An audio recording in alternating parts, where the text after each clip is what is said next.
atuh urang mun nyaritakeun ngabersihan moal kaluar titilu. Hiji mujahadah, nomor kadua riyadhah, katilu datanglah musyahadah. Moal datang ke musyahadah lamun teu mujahadah, moal bisa riyadhah lamun teu mujahadah. Artina mujahadah merangan nafsu, artina riyadhah ngajar nafsu. Kunaon si ai dahar hayang nu ngeunah bae nafsu, ajar geura. Ajar geura.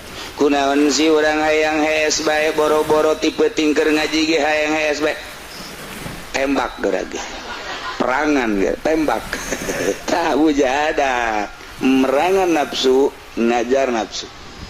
Ulah dieuwekeun nafsu perangan kena lunak.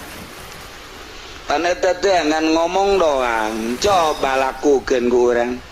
Hiji ulah dahar di mana can lapar, ketika dahar ulah sebe-sebe mujahadah.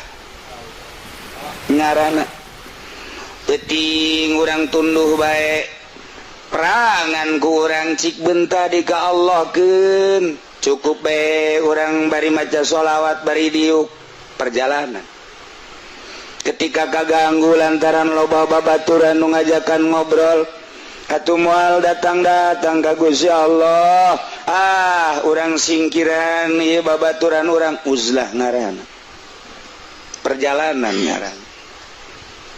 Hirup ku hariman teu ancul-anculan neangan dunia, urang konaahkeun we atuh ayeuna mah supaya terjadi zuhud.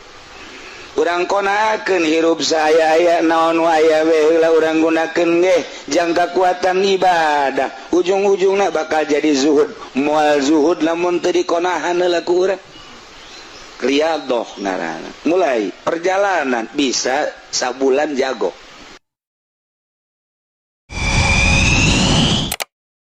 Subscribe to my channel.